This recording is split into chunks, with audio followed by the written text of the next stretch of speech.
Hello, it's Freedom Friday Hour. My name is Paul. And I'm Miss KAPOW, and today is the 29th of July, 2016. That's right. It's the Freedom Friday Hour. We are going to talk about some alternative news. Even though you may have heard this on the regular mainstream news, we're going to talk about a lot of stuff I know you haven't heard about. I know it. We're going to talk about the death of Tim LaHaye. You're going, who's Tim LaHaye? I'm going to tell you who Tim LaHaye is. We're going to talk about a little bit about this ISIS, these young men who beheaded a priest in France. Just to show you what's happening, right? Right. There's some weird stuff going on in Utah. Yep. I know. Utah's weird. John Kerry said something really stupid, and it's going to be really fun because that is going to be our segment of You Can't Fix Stupid. That's right. Mm-hmm. You can't fix stupid. Then, oh my goodness, virtual reality sex is taking on another dimension that's really, really going to be incredible here. And then, well, we posted something on Facebook, maybe a secret UFO base. I don't know. But whatever it is, it's pretty interesting off the California coast. And then we're going to end with some recent meteorites. Or meteors. I'm sorry. A meteor is something that's in the sky. I think the meteorite has already landed. Something like that. Sounds good. But we don't talk about this a whole lot because there's so much other stuff going on. But I'm not going to give you all the details. I'm just going to read like 7 fireballs in the sky this last couple of weeks. I know. Crazy. Yeah. It's I keep saying this every week. It's imploding or whatever, but I'm just hoping. I live in the negative. It's not getting better. No, it's not. It's not getting better. And the cup is getting really full. Mm-hmm. Oh. It certainly appears that way in my little negative state. Mm-hmm. Okay, Ms. KAPOW. Okay, I have Psalm 52, and it says, "Why boast thou thyself in mischief, O mighty man? The goodness of God endures continually. Your tongue devises mischief, like a sharp razor, working deceitfully. You love evil more than good, and lying rather than to speak righteousness. You love all devouring words, O you deceitful tongue. God shall likewise destroy thee forever. He shall take thee away, and pluck thee out of thy dwelling place, and root there out of the land of the living. The righteous also shall see and fear, and shall laugh at him. Lo, this is the man that made not God his strength, but trusted in the abundance of his riches, and strengthened himself in his wickedness. But I am like a green olive tree in the house of God. I trust in the mercy of God forever and ever. And I will praise thee forever, because thou hast done it. And I will wait on thy name, for it is good before thy saints." Amen. That was good. That was pretty. It is lovely. It is lovely, Ms. KAPOW. Well, those of you listening know by now that we kind of have a conservative bent. Really? Yeah. Now, politically, for many years, I wouldn't really talk politics or anything like that because it's nonsense. I, for one, separate my Christianity from my political views. So I'm not talking like republicanism. I'm not a Republican. But I am conservative in my views. And I think what's biblical is biblical. What's not biblical is unbiblical. So it doesn't matter if you call yourself a conservative, a Republican, or a Democrat, or a liberal, progressive. If it's unbiblical, if it doesn't follow the Scripture, I don't want nothing to do with it. Right. So, but we have a conservative bent. Like, if you were going to say politically, where do you stand? I would say conservative. Mm-hmm. Pardon me. I had a green monster in my chest trying to come out and attack me. So, I mean, like, for example, last week, the Republican convention was on, and Ms. KAPOW and I watched that nonsense, And, one of the things I don't see a lot of Christians talking about it, you'll see all this stuff that's very annoying where they're saying you're not a Christian if you don't vote for Trump type of thing. You're not a Christian. And that's just ridiculous. Yeah, and it's very suspect. Yeah. Why would you say something like that? Only a non-Christian would say that. It's ridiculous. Don't be manipulated. That's called witchcraft, manipulation. You can listen to our very first show. Go to Blog Talk. You can listen to Witchcraft and Manipulation, and we explain all that to you. But that's witchcraft right there, manipulation. Trying to get you to do something they want you to do. But anyway, Trump has nothing to do with Christianity. No. Republican Party has nothing to do with Christianity. Don't be fooled by all that stuff. One of the things we're watching this, and there's a lot of stuff we agree with because, like I said, we're on the more conservative side, and we're definitely not socialists. No. Or Marxist or communism. No. We believe that there's better things for humans and Americans than socialism. Mm-hmm. But anyway, one thing I didn't see or read or hear a lot of Christians talk about is when Trump gave that long speech there at the end, he thanked the LGBTQ community, right? And then the crowd, the conservative Republican crowd, then clapped and applauded in a roar of approval, right? Mm-hmm. And then he says that he was very thankful for the room, for the crowd, for the Republicans to even applaud that statement. In other words, there was a time in politics, there was a time in Republican conservatism that they were against gay marriage. Sure. They were against homosexuality and these kind of things, these kind of acts. The whole LGBTQ community, as you all well know, it's mental illness. It's mental illness. It's not natural to go after your own kind. It's or on gender, I should say. Your own gender, yes. It's just, it doesn't occur in nature. So the crowd responds enthusiastically with this statement, and then he thanks him for that. Mm-hmm. Now, when we heard that was like a big red flag. I mean, that's something that we just can't align with. Nope. You couldn't align with it politically or, your Christianity. So that's what I mean. I don't have a problem separating my beliefs from politics at all. But then, not long after, during the speech, as he ended, he was thanking all these groups. He thanked the evangelicals. Because without the evangelicals, he wouldn't be where he was at, he said. Mm-hmm. So here he is. I thank all these evangelicals, all you people who are Christians, who believe in the Word of God, the Bible, who just applauded, who put me here, who just applauded that I support the LGBTQ. It's politics. Politics are politics. But still. Yeah. Still, I guess what I'm trying to say, the lips are moving. They're lying. Everybody's lying. I don't care if it's Hillary or Trump. They're all liars. There's a whole agenda here. Mm-hmm. I don't want to see good people, good Christians that are innocent and maybe a little bit, what Rush Limbaugh would call, low information voters.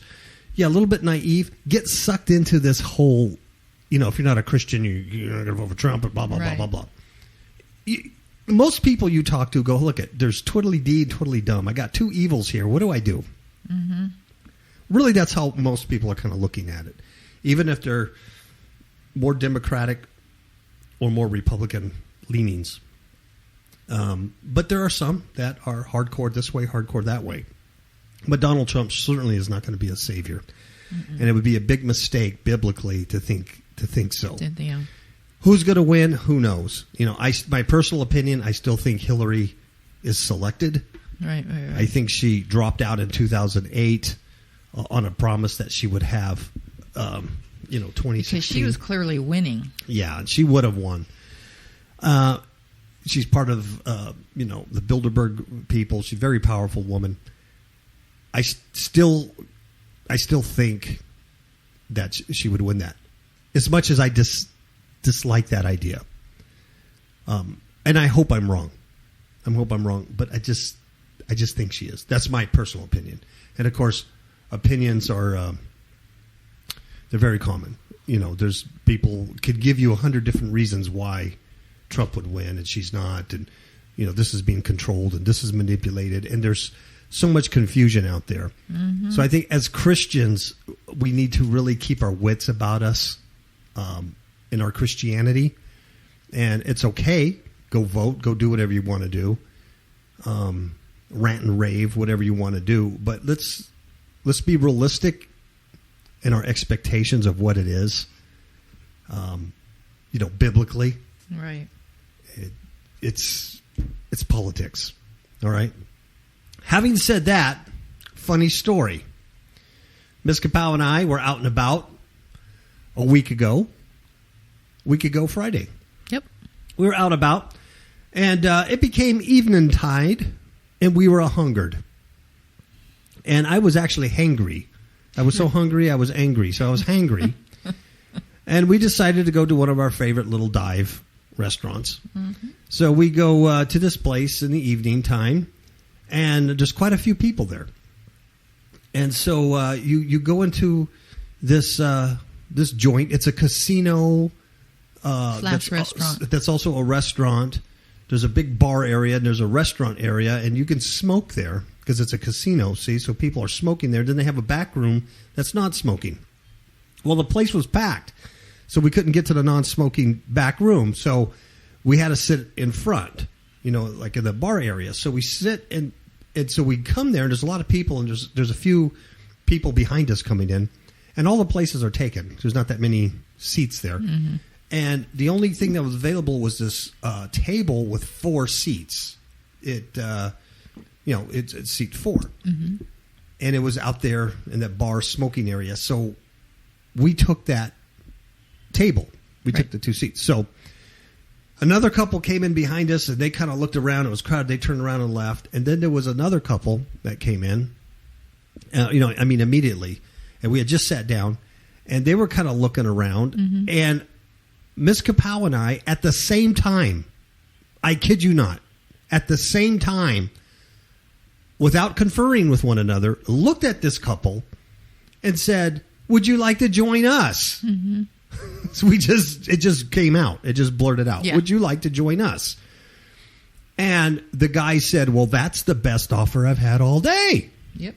Nice face, nice smile. He's with his wife. She has colored hair. Yeah. Can't beat that.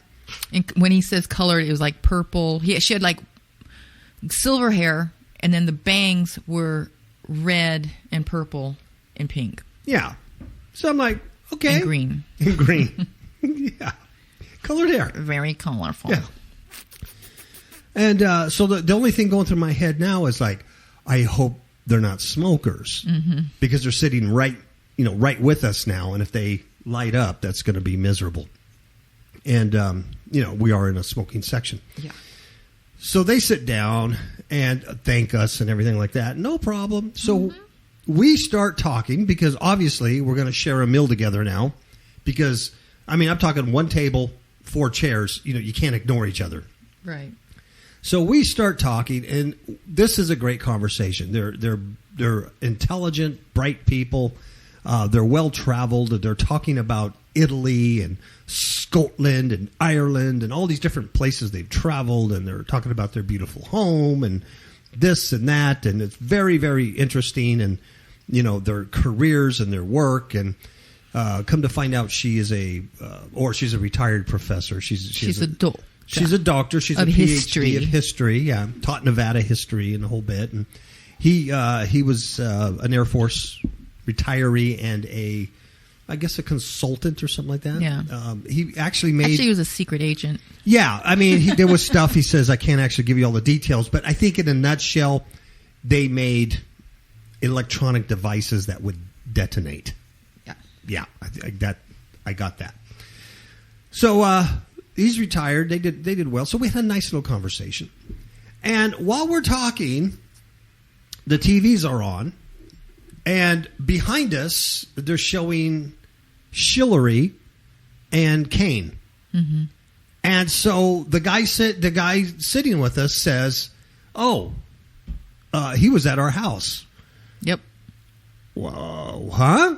Mm-hmm. Mesquite, Nevada. What would this vice presidential candidate, yeah, be at your house? And so it's like, what's the deal? And he says, we're I don't know the proper term for it, but we're Hillary fundraisers. Mm-hmm. We're Democratic fundraisers. Yeah. Come to find out, these people are big into the campaign. Yeah.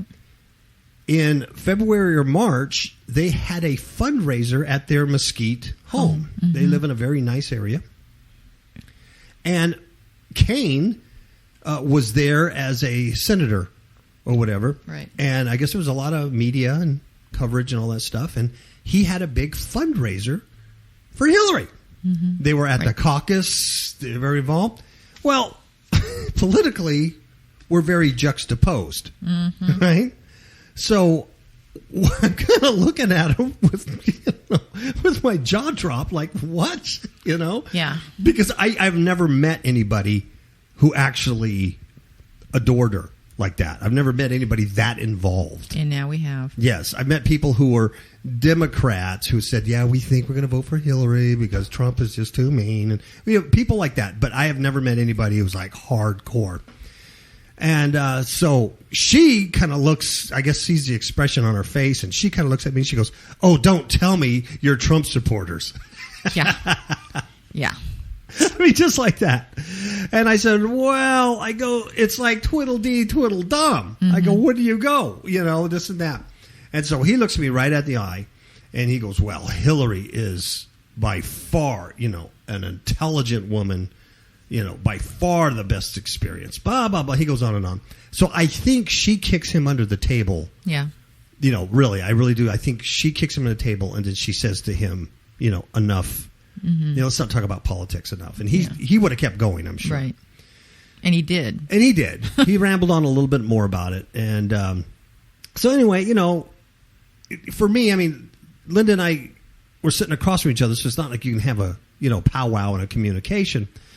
But I think the same thing came over both of us at the same time. For me, it was like, I can jump up and stand my conservative ground mm-hmm. and get in a big pissing match with this guy. Right. How could you, in the world, this socialism and these people are going to bring our country down and, put the Christians in FEMA camps? Like Franklin Graham is saying. I don't know if that's true or not, but I read a quip that he was saying that they're going to put Christians in FEMA camps, something stupid.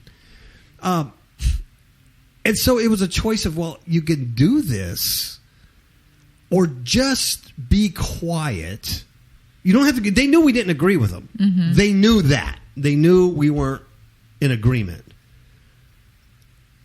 But you can just do that, shut your tamale hole, and enjoy a nice meal with some decent people. Right. And that's what we decided to do. Yay for us. And we did.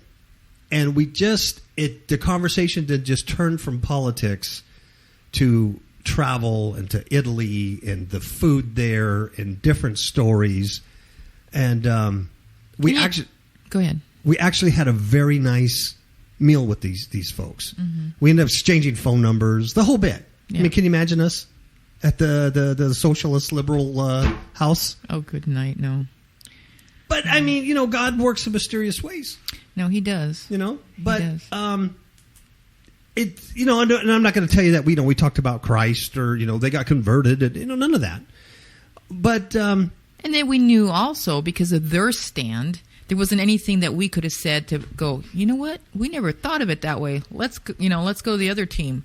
Just like they couldn't have said anything about Hillary that would have changed our mind. Exactly. So there was no point in arguing because we're people of peace. Yes. Unless God drops something in your heart to say to these people, that's when you would open your mouth. But other than that, there's really no reason to. And you just summed it up right there. You really just put it in a big old beautiful nutshell. It's peace. Blessed are the peacekeepers, makers. There's no sense in getting this big old deal and then end up hating each other. Mm-hmm. It's if we ever have an opportunity to see him again, we already have, bank with them. We already have emotional bank. Mm-hmm. It's just like some of our neighbors around here are liberal. Yeah. But we have emotional bank with them. Mm-hmm. And I've already met a lot of women, seriously. Mm-hmm. I have met more atheists here than I had in California. I know. Which is incredible. I know. And I don't know if I ever told the people on the radio, when we had the open field next door to us, that I prayed that God would send us godly people or godly person, Mm-hmm. and I pictured, an old pastor, retired pastor, that would share the word, that things that God had revealed to him. Mm-hmm. I was, a grandfather Tucker figure. Kind of yeah, you know what I mean? So I prayed and, I blessed the land, I blessed the home, yada, yada, Mm-hmm. yada. And look we would adore these people, mm-hmm. but they're atheists. And they told us that. Mm-hmm. And I'm thinking, okay, God, you have a sense of humor. And I don't know why that God would bring them into our lives. But I'm happy for it because they're really wonderful people. And I do believe that they will come to the saving knowledge of Christ. I know it in my spirit. I just know it. And Ms. KAPOW's right. We absolutely love these people. And we've had, now with these folks, our neighbors, we've had deep conversations. Mm-hmm. There was one night we talked from Adam through Abraham all the way through the gospel of Christ to them. It was astounding. And they're the ones that opened up the subject. Yes. You see? So God will open up opportunities for you to speak. And they were receptive to it. Yes, they were. In fact, so much so that the next morning they continued the conversation amongst themselves. Mm-hmm. So God is doing something in their heart. But it's God that opens up the opportunities. Absolutely. It's God that causes the seed to grow. We're just caused to seed and to water. Mm-hmm.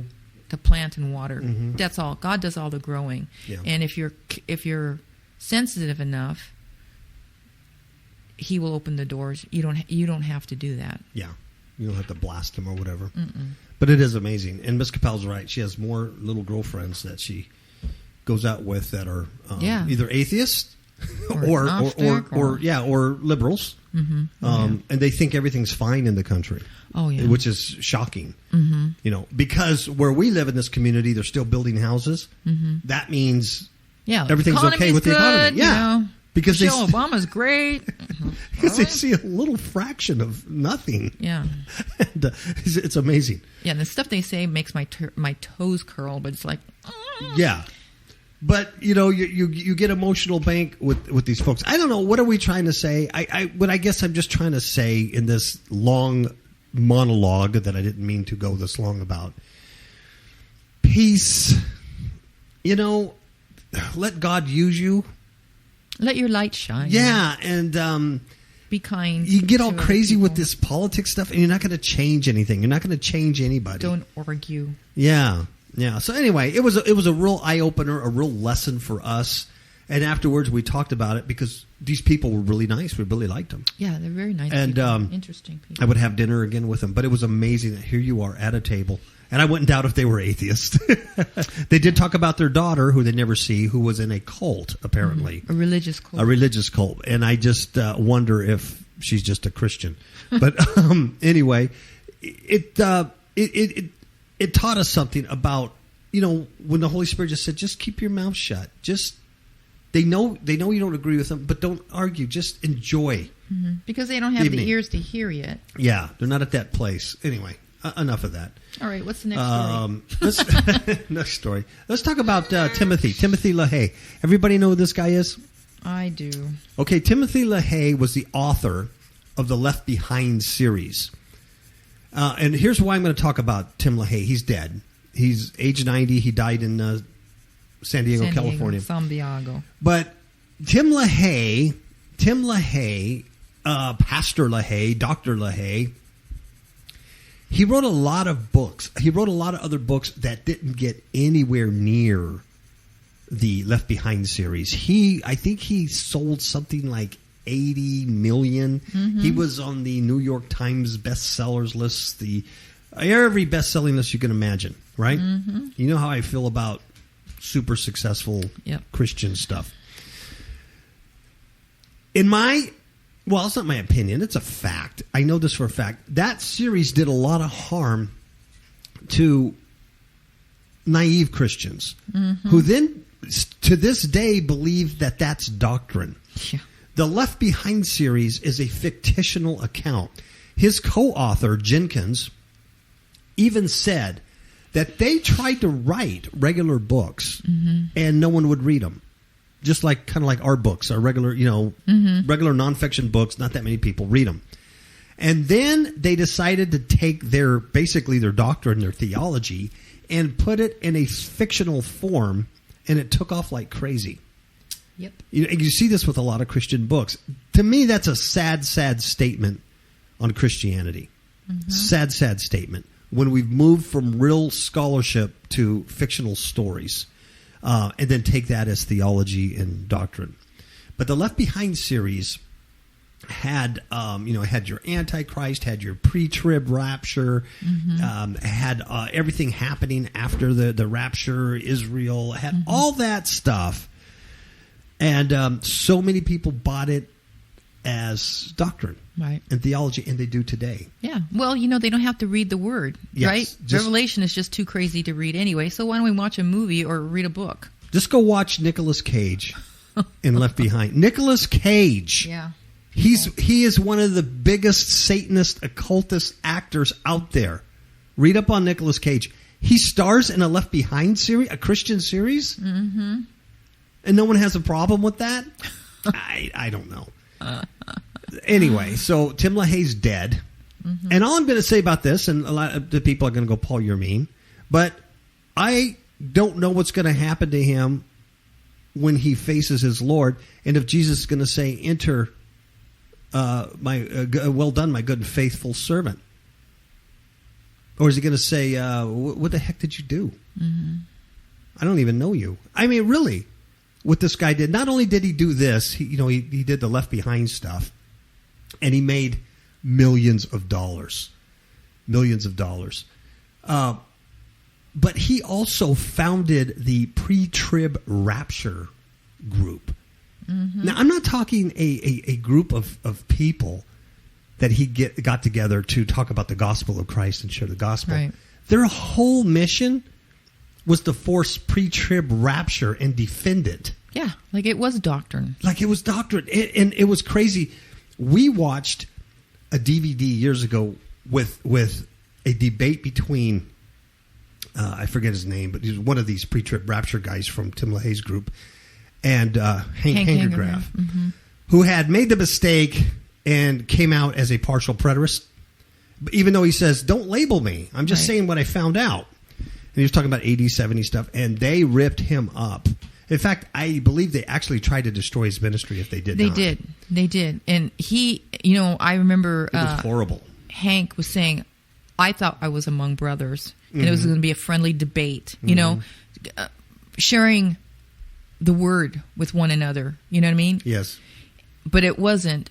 Tim LaHaye and his group were there to destroy this man. I mean, they ripped him. They ripped him apart. Yes, and you could see the hurt in Hank's face.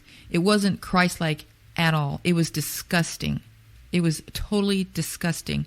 And had I known that the video was going to be like that, I would never have bought it. No. It was that bad. In fact, Hangergraff had said, he goes, I knew I would be among some, some detractors. He says, I never knew I would be in the lion's den. Yeah. It was absolutely horrible. When we bought the DVD off of a guy at church, he says, yeah, he goes, this is great, because I forget the guy's name is debating. He goes, he cleaned Hangergraff's clock or something like that, We at the time, we didn't even know who these people were, so we bought it because it was, we were just trying to learn everything we could at the time, and it was absolutely horrible. And this, the pre-trib research center, that's what he founded. He also has the Tim LaHaye School of Prophecy at Liberty University. Yep. He designed the LaHaye temperament analysis, a self-improvement tool that has been used by more than 30,000 people. So sounds like psychology. Yeah, he's done a lot of weird stuff. But anyway, part of his group was And they're very political, too. Oh, they are very political. I mean, in fact, the wife did, she had some kind of a women's ministry, Women for America or something like that. Yeah, and they founded helped co-found the Moral Majority. Yes, they did. With what's-his-face. Concerned Women for America. That's what Beverly LaHaye founded. Yeah, so they were very political, too.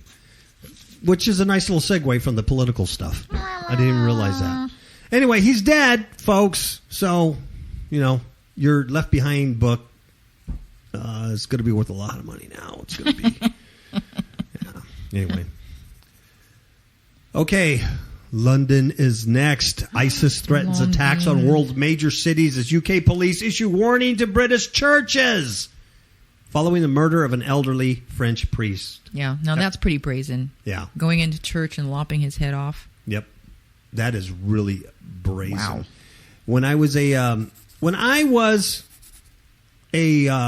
you called an area commander in the city of Riverside, we had the city was broken up in certain areas, and as a lieutenant, I was called an area commander, and I had a group of people under me, and we were supposed to, work with the community and solve problems. Anyway, I had this little ghetto area, had a Catholic church.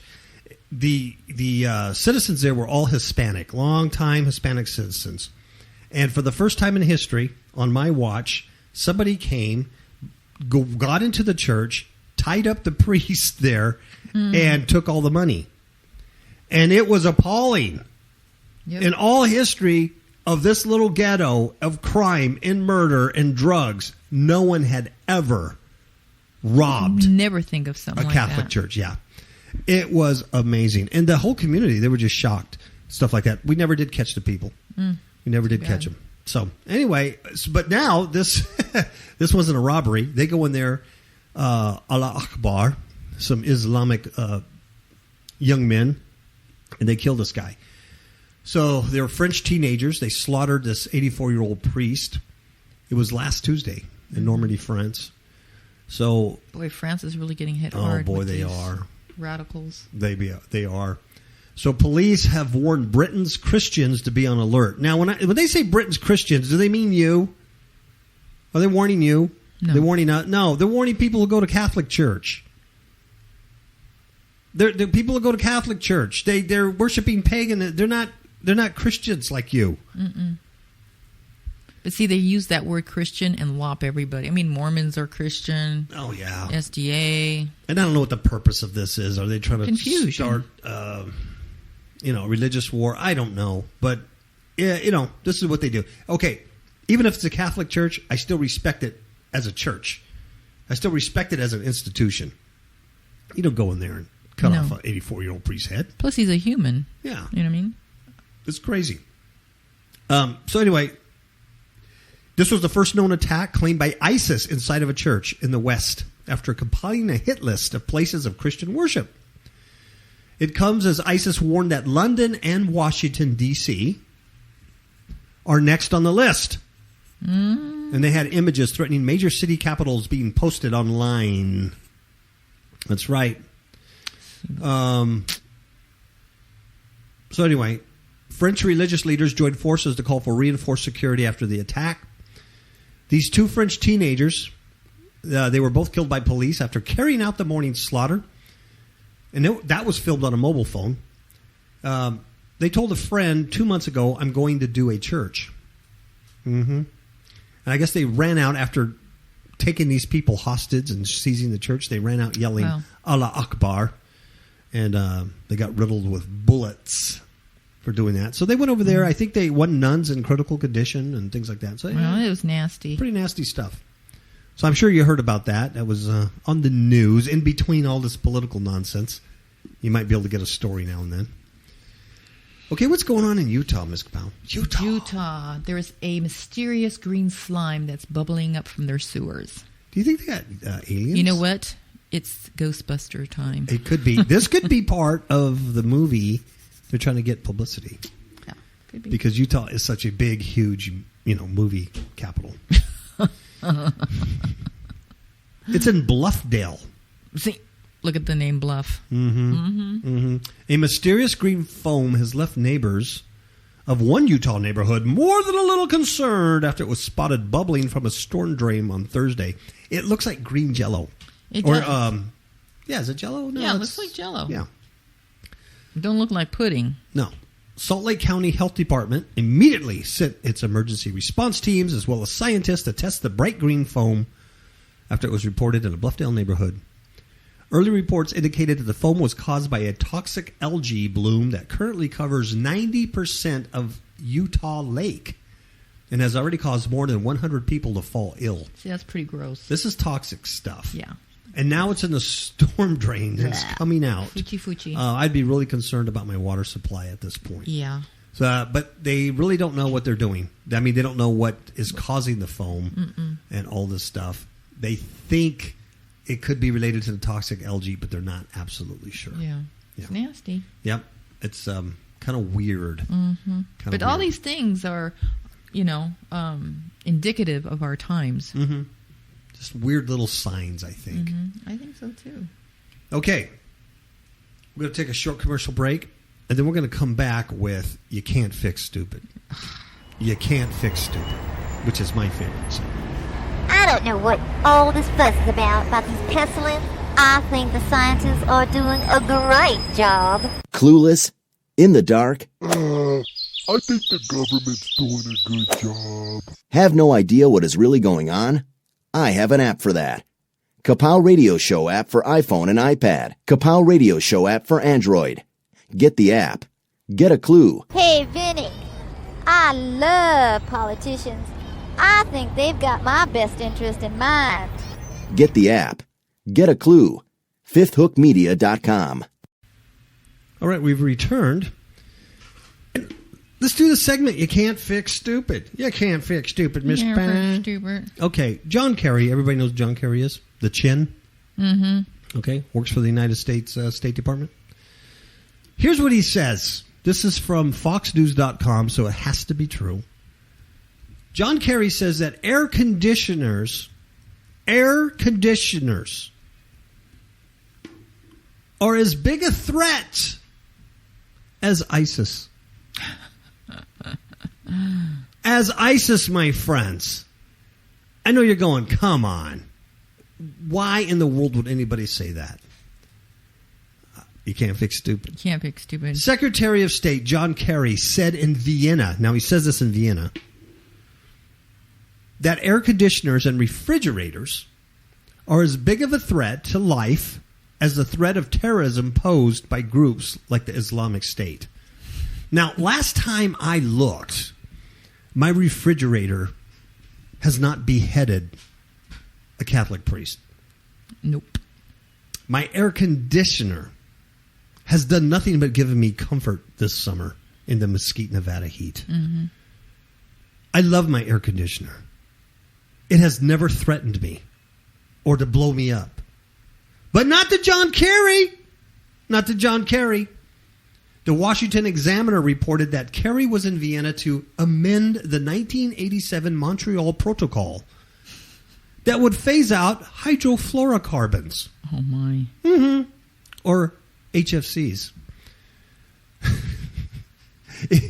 It would phase those out from basic household and commercial appliances like air conditioners, refrigerators, and inhalers. So he says, as we were working together on the challenges of ISIS and terrorism, it's hard for some people to grasp it, but what you are doing right now is of equal importance because it has the ability to literally save life on the planet itself. Wow. So while we're all working on ISIS and terrorism, what you're doing here to reduce hydrochlorofluorocarbons, carbons, whatever, it's just as important.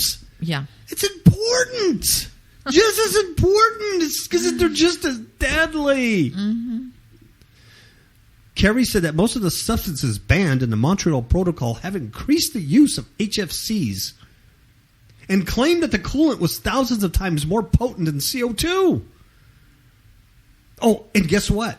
The increase in HFCs has led to the trend of global climate change. Oh my! How many people have actually died now from global climate change? I know a lot of people have died recently by ISIS and terrorism all over the globe. Well, Kerry says, already the HFC's use in refrigerators and air conditioners and other items are emitting an entire gigation of carbon dioxide, equivalent pollution, into the atmosphere annually. Now, if that sounds like a lot, my friends, it's because it is. It is equivalent to emissions from nearly 300 coal-fired power plants every single year. Dang it. Mm-hmm. That's right. So anyway, he's all happy because they're going to reduce that. And he's the same guy that said, I would rather be the candidate of the NAACP than the NRA. Do you think that's a stupid quote? That's pretty stupid from a white guy with a big chin. Mm-hmm. So the NAACP is going to endorse the chin. Exactly. Oh, my Lord. These people are amazing. You can't fix stupid. You can't fix You can't fix stupid. Here's something that's interesting, Miss KAPOW. And okay. it's also confusing. Okay. Once upon a time, human beings had sex with each other, male and female, right? They'd get married, they'd have sex. Yeah. They'd produce children. And then along came virtual reality. In virtual reality, people put on their little headsets and they no longer had sex with humans. They could just have sex with their virtual reality, right? Mm-hmm. Well, now you can have virtual sex with real people. No. Now, that doesn't make sense. No. Because if you're going to have virtual sex with real people, why don't you just have real sex? Exactly. Why do you need it to be virtual? Because you can't fix stupid, number two. You know what this story kind of reminds me of? That story in Seinfeld with George Costanza when he actually was having sex while eating food. I mean, he was doing different things while having sex. Yeah, because three things he liked. He liked having sex. He liked watching TV or listening to music. Yeah.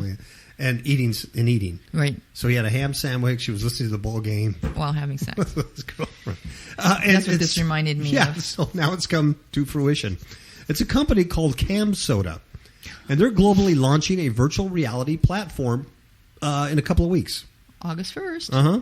Now, users connect through, I don't make this up, folks, teledildonics. Get it? Yeah. Dildos. And these things relay the touch of a person. The platform can be used with other headsets such as the Oculus Rift, although users will need to buy the paired wearable. So here's the deal. For people in long-distance relationships, the lack of intimacy can be a struggle.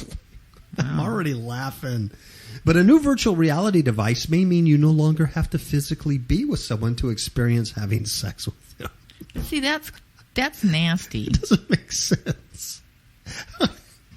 In August, KAPOW will launch a virtual reality platform that allows users to physically interact with each other via connected and coordinating sex toys. Wow. Here, henceforth, the teledildonics. The adult. Forgive me, folks. This is insanity. The adult entertainment webcam company will make virtual reality sex possible using teledildonics, connected and coordinating sex toys that relay touch between users. Wow. Hey, you know what I think you should do is you should get like a tomato can, and then your partner gets a tomato can, and with wire connected. There you go. And then you can have, instead of phone sex, you can just do tomato can sex. Well, you don't even have to have a real relationship. I mean, no, you don't have to. That whole people thing is communication is gone. No, because like if you're traveling and your wife is at home and you're traveling, and then you want to use teledildonics to have intimate night.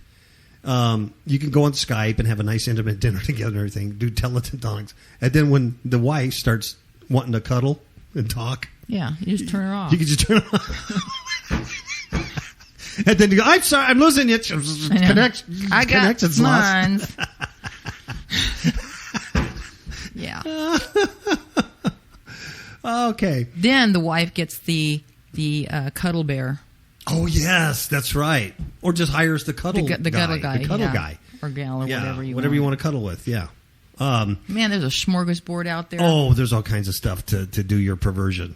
It's the demons are just, they have reached a new height of introducing their demonic perversion. It's amazing.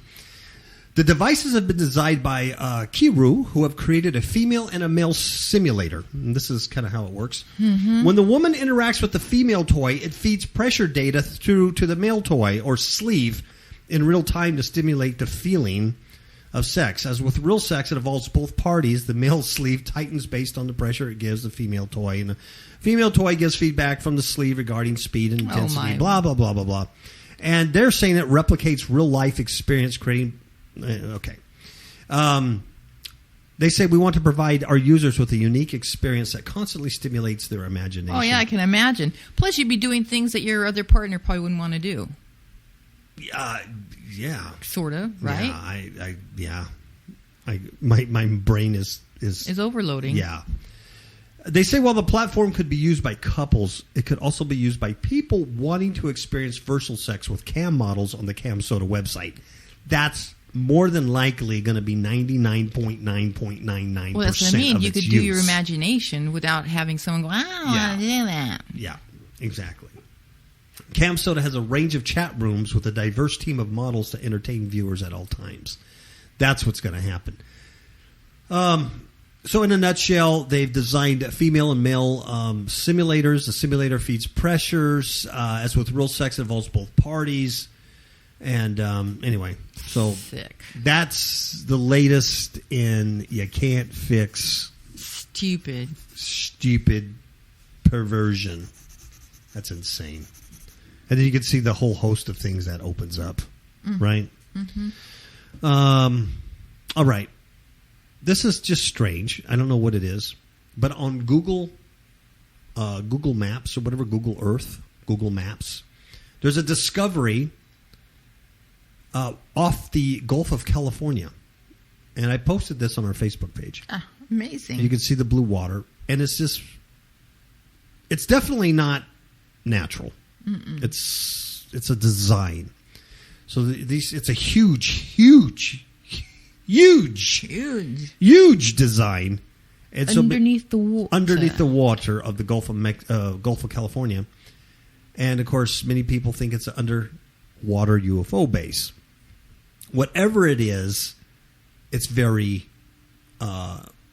incredible. Whatever it is. So Google Maps discovery held as proof there's something very strange lurking beneath the waves. Alien spotters have claimed a gigantic Atlantis-style alien city is hidden beneath the waters of the Gulf of California. UFO believers are currently sharing pictures from Google Maps which show a series of lines beneath the waves. I'm talking huge. Mm-hmm. This is a huge... And there's no way it's natural. No. It's just too geometric. It's not a natural formation. It's... well, a lot of people are saying it's an amazingly large alien base, but no one really... I mean, you can't prove that. They're saying it's so huge, there's no wonder we hear so many UFO sightings over Mexico. Well, they're kind of hoping that History Channel or National Geographic or some of those people will kind of do a show on it. Yeah, go there and explore it. They recently found a bizarre pyramid structure deep in the ocean, which they also believe is an alien base, though it's a bit more complex than that. Mm-hmm. So anyway, it's we put this on our Facebook page. It is very interesting, whatever it is. Yeah. Whatever it is, it's huge, and it's geometric. And it's under the water. It's under the water, and it's just now been discovered. Mr. KAPOW, just now been discovered. How long has it been there? It's been there for centuries. What's it doing there? It's been there for centuries. What's it telling us? Okay, without getting into all the details, just to show you that the sky is falling, things are different. It's one thing, we used to talk about this stuff a lot, but we quit talking about it because there's so much of it all the time. This is just in July. Okay, I'm going to read you 6 or 7 fireballs in the sky. Mm-hmm. Okay? There was a meteor fireball seen flying through Phoenix skies. Okay? There was a blue meteor fireball that lit up the sky over Cork, Ireland. Wow. There was a meteor fireball brighter than Venus seen in Osaka, Japan. See, that's pretty bright. Multiple explosions from meteor fireball shake buildings in General Roca, Argentina. Giant meteor fireball seen over Calabria, Sicily, and Malta. But there's more. There's more. There was a bright meteor fireball filmed over Odessa, Ukraine. Is that all? No. There was a huge, huge fireball seen across northwestern Australia. There was also a great ball of fire over New Zealand. And a bright meteor fireball streaks over Brazilian skies. And as of July 8th, impressive meteor fireball filmed over Morocco. Wow. See? That's... All these little fireballs. I'm not even getting the details. I'm just saying what's going on globally. See, and I think of the words that Jesus said when he said he saw Satan fall from the sky. Can you imagine if these are like little demons? Yeah. Well, you know what? You don't have a lot of people finding the meteorites. But a lot of fireballs. And man. I know we did a deliverance one time, and I happened to see I remember that. star fall from the sky, just as that person was being I remember delivered. I remember that. That was pretty cool. Just odd. We live in very odd times. So, I think that's it, Miss KAPOW. Is that it? I think we Can should you imagine? Another Friday has come and gone. I know. Clock is just Chicka, spinning like crazy. It'll be Christmas tomorrow. Hey! Yeah.